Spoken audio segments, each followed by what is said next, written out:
Il y a des routes que l'on emprunte pour aller d'un point A à un point B. Et il y a le canal des Pangalan. Sur la côte est de Madagascar, ce n'est pas une simple voie d'eau, c'est l'artère qui fait battre le cœur de toute une région.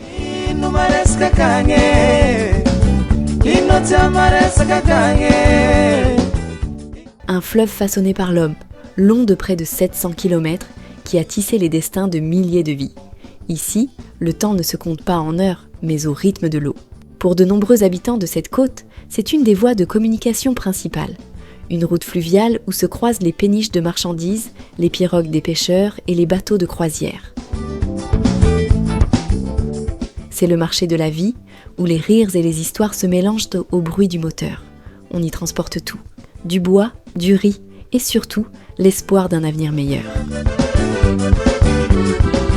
Bienvenue sur le canal des Pangalan, une voie navigable qui traverse le temps. Au départ de Tuamasn, c'est une croisière qui vous mènera à la découverte de la côte est de Madagascar sous un autre angle. Le fleuve s'étend de Tuamasn à Farafangana avec une voie navigable entre Tuamasn et Mananzar. Aujourd'hui, c'est Gaston, guide régional au sein de l'Office du tourisme de la région Atsinanana, qui va nous accompagner dans cette traversée exotique. Notre voyage commence au port fluvial de Manangares. Voalohany indrindra aloha faly miarahaba anareo tonga soa aty amin'ny lakan-dranon'ny Pangalana izay manomboka avy aty Tamatavy ka hatrany Farafangana. Dia ny canal de Pangalana zany raha ohatra izy manomboka avy Tamatavy mankany amin'ny Farafangana eo amina 665 km zany le izy. Dia io canal io zany c'est pas tout à fait naturel, misy partie artificielle zany amin'ity lakan-dranon'ny Pangalana ty. Dia ity zao amin'ity zay andalovantsika ty zao efa azo lazaina amin'le partie artificielle zany ty zay andalovantsika ty. Dia tsara fantarina koa fa lakan-dranon'ny Pangalana toujours parallèle amin'ny ranomasina foana le izy. Canal de ranomasina de misy village de pêcheurs. Le canal de Pangalan serpente à travers une nature généreuse, bordée de végétation. C'est une des particularités de ce littoral est malgache, une végétation luxuriante favorisée par un climat tropical humide.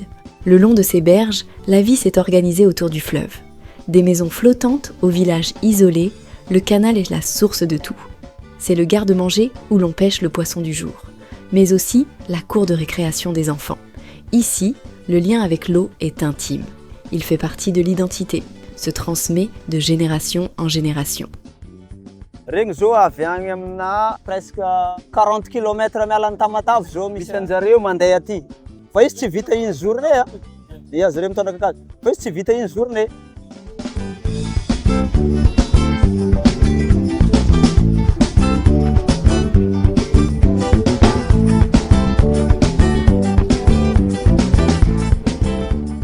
Nous arrivons à notre première escale, Tapakala, lieu d'écotourisme. Plage authentique bordée de filao, propice à un dépaysement et une parenthèse d'évasion loin de la grande ville. Ancré dans l'histoire, c'est ici que se trouvait le premier port fluvial de la région, mais également le premier temple chrétien. C'est ici que sont arrivés les premiers missionnaires de Londres. Aujourd'hui, devenu école, ce temple est le symbole du savoir et de la transmission. Dans la vie quotidienne, ce village témoigne de la culture traditionnelle Betimisarak, tant dans la pratique de la pêche que la construction des cases sur pilotis en bois ou en ravinala. Au cœur du village se trouve un site sacré où les habitants viennent faire des offrandes et des vœux aux ancêtres. C'est un lieu de recueillement, où le respect pour ceux qui sont partis est aussi fort que le lien avec ceux qui restent.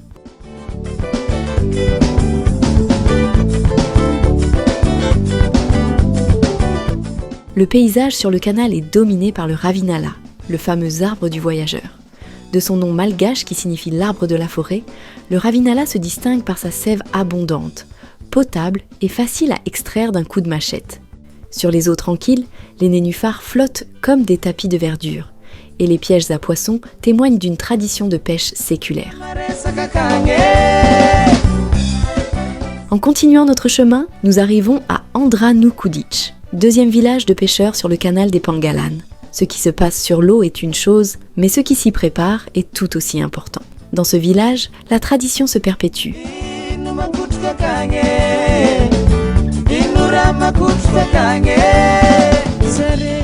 Des hommes sculptent les pirogues qui sillonnent le canal et tissent les filets de pêche. Les femmes, elles, tressent avec minutie les fibres qui serviront à tout, du panier à la toiture. Ces gestes sont les racines d'une culture qui refuse de se perdre. Entre tradition et partage, le village rythme au chant et danse traditionnelle pratiquée par les femmes pour souhaiter la bienvenue aux visiteurs et aux touristes.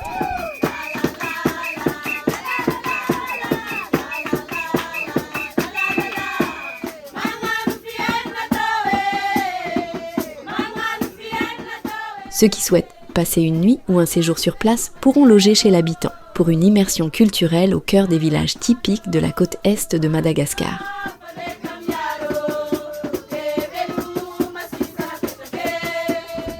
Au bout du voyage, le fleuve n'est plus seulement un décor, c'est le cœur d'un mode de vie.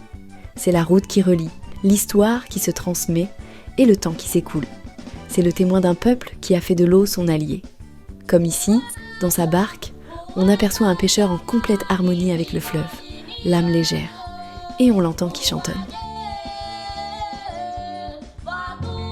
Le canal des Pangalanes nous réserve beaucoup de surprises. Nous arrivons à notre 3e destination, au cœur du lac Ampitabe, un lieu qui porte un nom enchanteur, Ankanin Nufi, le nid des rêves. Ce lieu nous montre une autre facette du canal, celle de la préservation de la nature et de l'émerveillement. Plongé dans une forêt tropicale, cet endroit invite au dépaysement, entre ses plages de sable, sa végétation luxuriante et ses eaux calmes et cristallines. Au cœur de cette oasis se trouve la réserve naturelle du Palmarium, un sanctuaire privé pour la biodiversité de la côte est de Madagascar. Ici, la faune endémique est partout. Vous pouvez y rencontrer 9 espèces de lémuriens, qui vivent en totale liberté, s'approchant sans peur pour nous saluer. Lémuriens couronnés, lémuriens fulvus, indri et bien d'autres espèces s'y retrouvent. Caméléons et invertébrés cohabitent aussi bien avec les maquis et les autres espèces.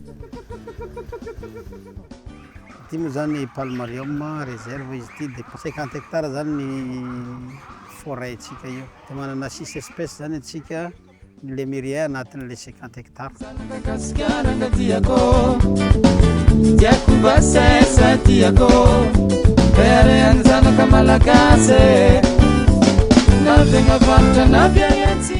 Des arbres du voyageur au palmier, en passant par les canneliers et les orchidées, la nature s'y épanouit. Et la nuit, une expérience encore plus magique nous attend. Le regard de l'Aï-Aï, le lémurien nocturne, une espèce tant rare que menacée.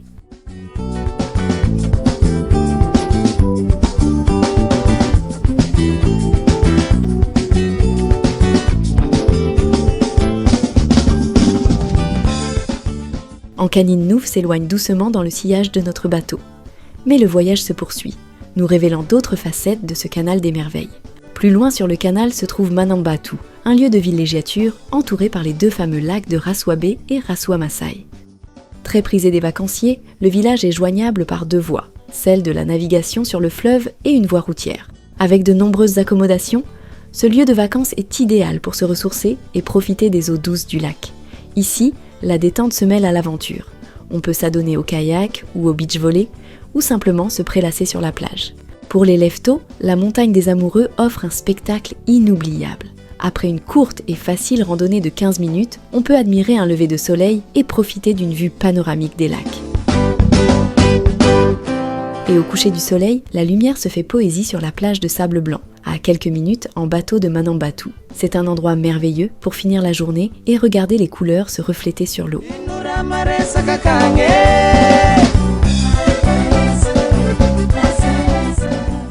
Mais derrière ce décor de carte postale se cache une histoire millénaire. Les eaux de Manambatu sont imprégnées de légendes liées aux 2 épouses du roi de l'époque. Rasoabe et Rasoamasai seraient à l'origine de la forme singulière des lacs qui l'entourent. Une légende raconte en effet que les disputes de ces 2 épouses jalouses étaient si violentes qu'elles firent éclater le grand lac originel en 2 parties. Une autre raconte que le roi aurait décidé de noyer ses 2 épouses qui n'arrêtaient pas de se disputer. Mais tout cela reste une légende qui se murmure au bord de l'eau. Ce qu'il faut savoir, c'est que ces lacs sont considérés sacrés. De nombreux locaux y viennent pour faire des vœux ou des offrandes ou pour se laver des péchés. Il existe plusieurs tabous dont il faut respecter, notamment durant la traversée.